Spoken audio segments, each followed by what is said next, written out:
It's a really powerful and different narrative. One of the challenges you face is genius is a mystery, and you can never really explain where it comes from. But what we've tried to do is give you insight into what made him a genius. What makes him really interesting as a character is genius is quite a lonely place to be. If you have a genius mind, you're locked inside a genius mind, that can make people very lonely. And so we started to explore the human relationships in his life as well. To show you how moving his journey through life was and how much he sacrificed to achieve what he did.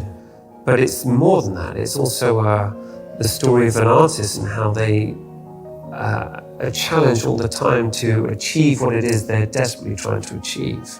We look at The Last Supper or the Mona Lisa, and we just take for granted that it's beautiful and that it's a masterpiece. But of course it wasn't so obvious at the time. So we spent a lot of time in this show focusing on Leonardo as a man, but also trying to give the audience an understanding of what made him such a great artist. In the 8 episodes, every one of the 8 episodes tells the story of one particular piece of art and the struggle to create it. So really those are our 2 story arcs in a way. Not just to show you art as if this were an art class or educational television, but to show you the human truth of this art and why it mattered to Leonardo and why it was a work of genius. When I look into your eyes, I can see the pain in my own. You know, one of the things that makes it different is the nature of the story as a biopic. It's not a typical costume drama. This is like a blend of genres, if you like. You know, Frank Spotness and Steve Thompson, Gabby Asher, when in creating the show, have created a murder mystery at the heart of it. You know, it starts with the murder of a woman. Leonardo was arrested and accused of a murder. So Steve and I began to imagine who she may have really been.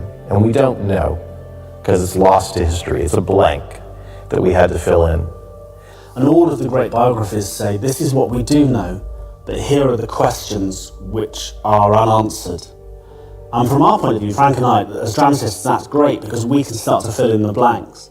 We can say, okay, this much we know to be true, but this much is just speculation. And at that point, fiction takes over.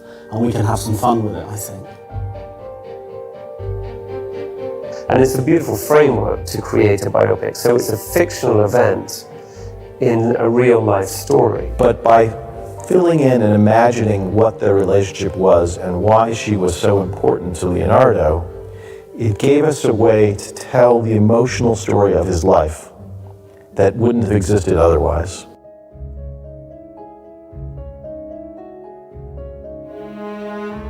Abbiamo interrotto le riprese il 9 marzo all'ora di pausa, cioè all'ora di pranzo, e dal pomeriggio abbiamo cominciato a pensare come avremmo potuto riaprire i set. You know, we had to stop production for months.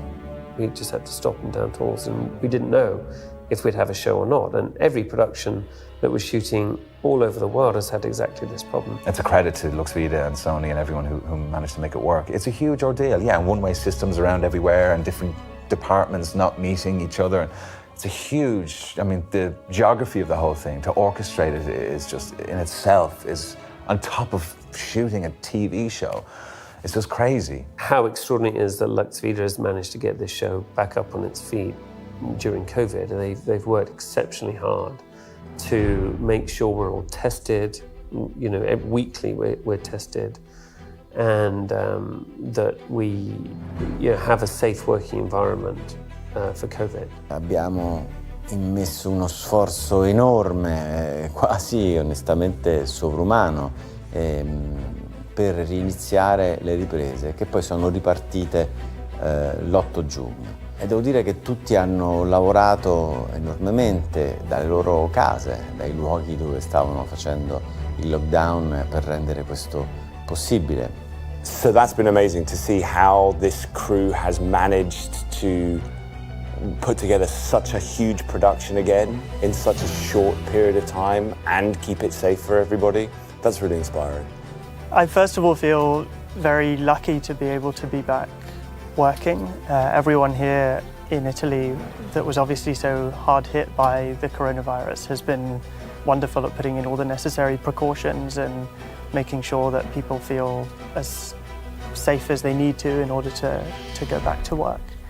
We have acres, hectares here of land where we've recreated streets and buildings and interiors and piazzas, and so that we can keep filming and create as many locations as we can. Abbiamo pensato tante soluzioni differenti, tant'è che siamo stati i primi in Europa a ripartire con una produzione di questa complessità, di questo livello.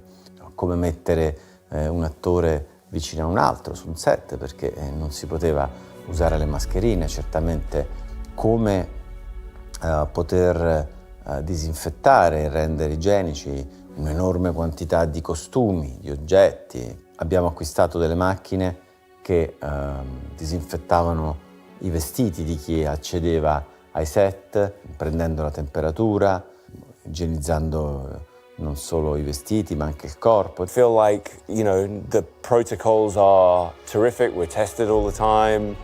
Everyone on the crew is tested. Everybody is wearing masks. It's as safe as it could be. It's a bit weird working under these protocols. I won't lie to you, because it's very difficult to understand my job without being close to both cast and crew.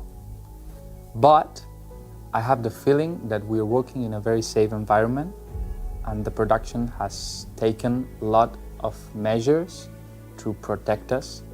So I have the feeling that I'm calm and I can do my job well. And this job is about relationship, is about being together and play together. We all feel very blessed to be back on set and do what we love the most, because we understand that is not something to take for granted in life in general.